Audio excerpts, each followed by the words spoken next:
Hey, welcome everyone here. We're gonna start with Matt to do the first question. It was the first video we did, so I'd like to start with the first question to you, and it's gonna be one about what was the first beer that made you fall in love with brewing and beer in general? So I'd already been kind of homebrewing a little bit, but it was a fateful trip to Seattle in the mid-90s. My cousin took me to a brewery called Redhook.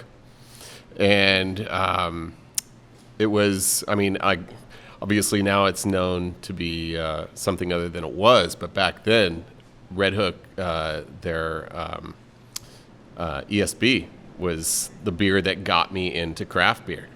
I loved it, couldn't get enough of it, and that's what opened I came back home and then started perusing the shelves and opened my eyes to a world of beer that I didn't know was out there.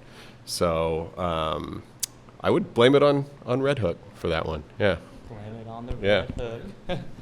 I would say probably like the first few releases of Ruination IPA from Stone. Like it was kind of like a fruitier approach, and it was like a big aggressive double IPA, and I might have not been 21 at the time. And I kind of liked the alcohol point of things, but it was a little bit more pale. It was a little bit just less malty and almost like a modernish step toward what IPA is now, and I just kind of fell in love with that beer, and I was like, all right, if more beers are like this, then I can drink more of that and be into it. So yeah, Ruination IPA, funky one. Nice. Yeah, I went to college in San Diego, so Stone was the big one, and Arrogant Bastard was kind of my youth where I thought I was a badass and I could show off that I was drinking Arrogant Bastard, and that was kind of the first stepping stone.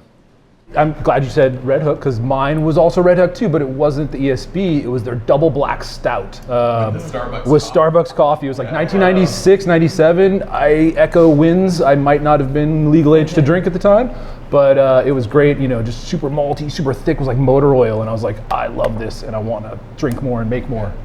Keeping up with the younger crowd, I was at a Grateful Dead show at the Garden in Jersey, and we go out to the parking lot. My older brother brought me, and he buys beers out of a trunk of some guy's car, and it says green bottle or green label, and I'd never had, my dad drank Pabst my whole life, so that's the only beer I'd ever had, and it's Sierra Nevada Pale Ale, and it was like, holy cow, my eyes were open, and that was the beer. I also have a Sierra Nevada Pale Ale story, but it's not the one that got me into beer. So, first drinking in college, it was always like Coors Light kegs or Natty Ice kegs, and it was always awful. And then one day, someone bought a keg of Sierra Nevada Pale Ale, and I thought that was the worst thing I ever had in my life when I drank it at that age. So it took me a few years to kind of get into it, and then actually Sam Adams Boston Lager, my friend had a bunch, and we started drinking those, and it was really good. And then the one that kind of really put it over the edge for me was Saison DuPont. A bottle of that then it just kind of opened up the floodgates of what's possible. Growing up in SoCal and LA, I'm gonna echo Wynn here, Stone, but it was Stone's Cali Belgique. I was actually down in San Diego for a skydiving trip, and skydiving on the drive back to LA, we stopped at Stone, sat at the corner of the bar, and it was Cali Belgique that blew my mind, because it was hoppy and Belgian-y. I didn't really understand what any of that was.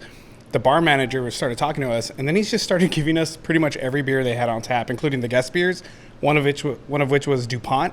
And it kind of I came home from that trip, I'm like, are there breweries in Los Angeles? And started Googling, and then went down that rabbit hole. Yeah. Mine would be Still Reserve 211, 99 cents for a 24-ounce can. Throw it in a beer bong and get drunk when you're 19. Russian River Blind Pig, for sure. Nice, dry, crisp, the Simcoe Centennial kind of thing.